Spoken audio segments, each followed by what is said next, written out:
Hey you guys, welcome back to my channel, and if you're new here, please subscribe. When my amigo know I do you dirty.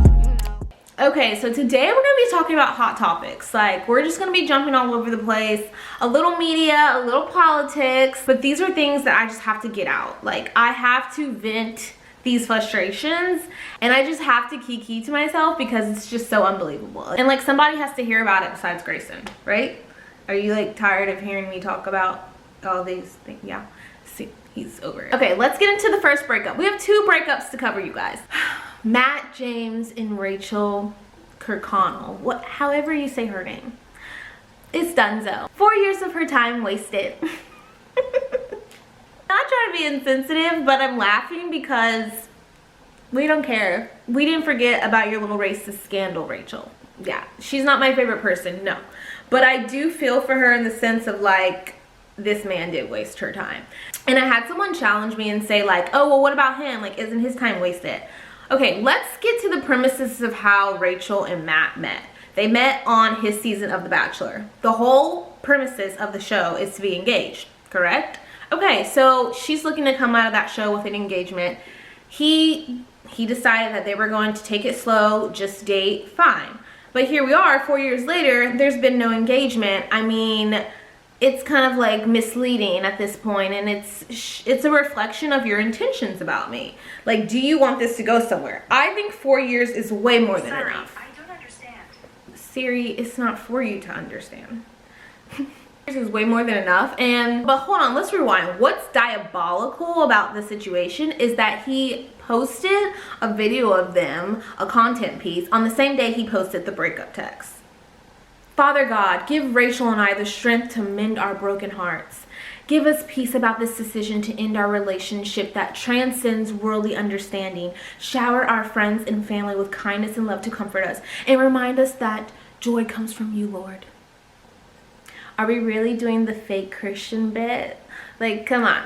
That was really annoying. I saw a comment that she liked that said that they felt that Rachel was blindsided, and she liked it. So I feel like, yeah, that's probably true, that he just out of the blue maybe got caught doing something, just wanted to quickly sever the relationship before she got a chance to. I don't know, he wanted to get one leg up and publicly announce that breakup. But poor girl, but not really, because you racist, Rachel.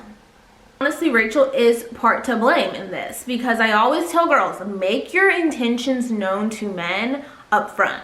Like, hey, I'm serious about looking to be married in the next 2 years. Like, I wouldn't really want to date anyone past that. That's what I say. I mean, at some point. I'm not saying off rip, but like, you have to make these intentions known, or else men will naturally waste your time, which is what Matt did. And I hate to pull the race card, but y'all know how I feel about black men not marrying us, and why I really opt not to date black American men, because they do not want to be married. And Matt is just a reflection of that. I know he's mixed.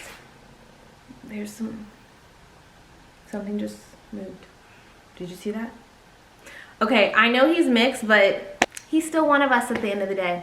I say this about black men because, keep in mind, Michelle, his finale, it was between Michelle and Rachel. She went on to date this white guy, and within a year of them dating, I'm not 100% sure how long they've been together, but it was not long, like no more than a year. But they're engaged. If he wanted to, he would. Right, Grayson? If he wanted to, he would marry you. Okay, when they know, they know. Like, when they know, they know. Black men need to do better in that department. There's no excuse. So, yeah, what'd she expect? Did she expect him to treat her differently? Because the fact that it took Matt 4 years just not to marry her is actually really telling. Where are we going with this? Like, you want to be your long-term girlfriend? Like, no. No. Rachel's better than me. I would have been broken up with him. That's actually ridiculous. I don't foresee them rekindling this, but off that, which leads me into my next breakup story. Ashley from Love is Blind, Adonis, however you say her last name, and Tyler, aka Liler. Francis, I believe that's his last name. Ashley.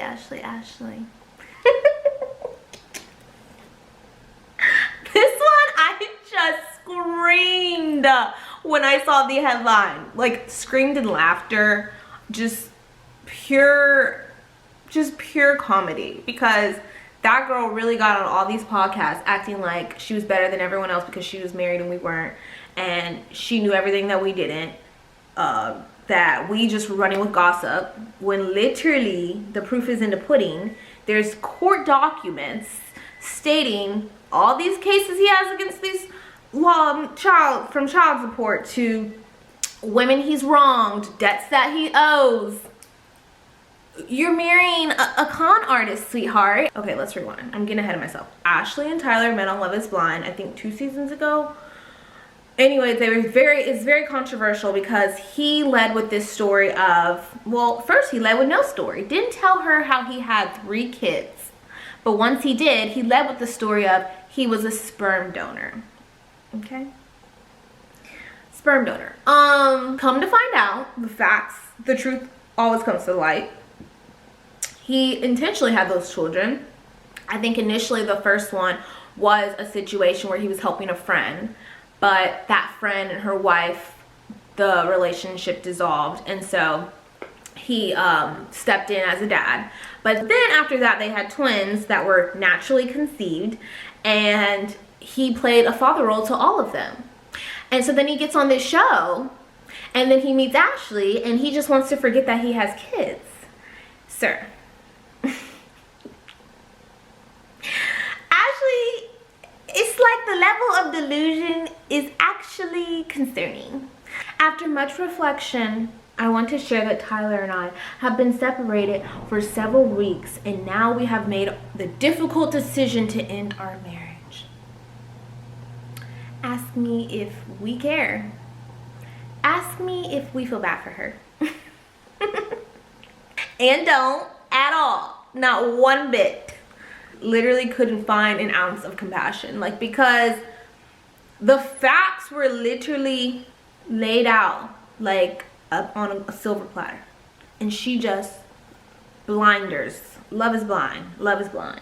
Love is not blind at all. Because what did he tell you that would allow you to look past all these facts? Like, what was it? The fact that he didn't have no stable job would did it for me. But you know, love is blind, so I think she was trying to see the best in him.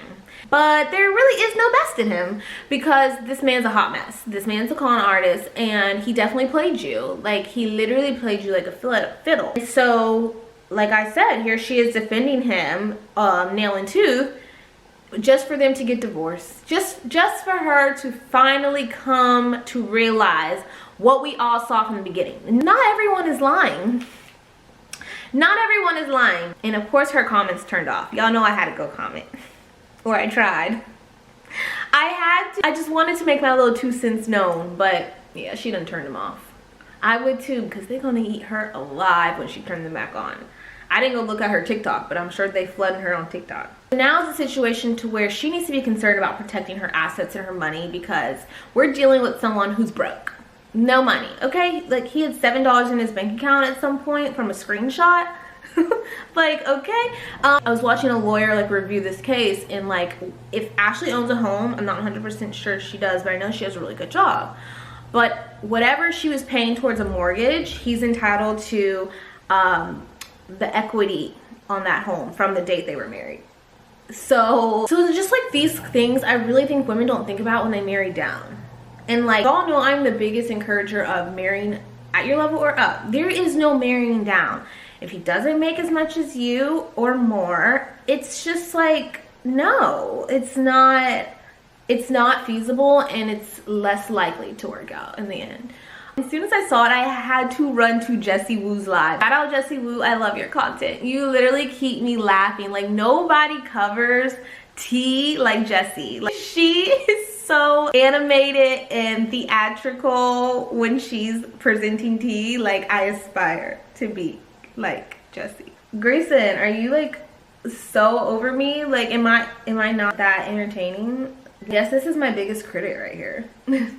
Moving on to just everything that's going on with Trump being in office, it's extremely disheartening, obviously, to the people who are on the other side. And I don't want to say left and I don't want to say Democrats. I just want to say the side of reasoning and morale, the side of common knowledge, the side of common sense and compassion and being genuine and caring about the well-being of someone besides yourself. Like, that side, okay? And before I really get into it, this is a PSA for Black women, okay? You should never, for any reason, align yourself with someone who is for Donald Trump.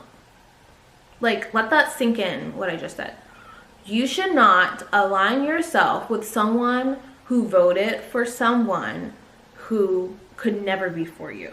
It makes it blatantly noticeable that he's not for you. He is unraveling, as we speak, DEI and protections against discrimination in the workplace and inclusivity and just, you know, hires that would allow minorities to elevate. You should not be fraternizing, whether it's on a friendship level, most certainly relationship with men like that. And y'all know, I be dating interracially. Like, I date a lot of white guys. I don't really have a preference, but I do date out of my race most. And that is where I draw the line. And a lot of people don't understand that. They're like, oh, Teale, if you want this type of guy, then he's most likely going to be Republican. And I'm like, well, I'm definitely not going to be with him. Like, he could never be for me. He could never love me and protect me like he would need to.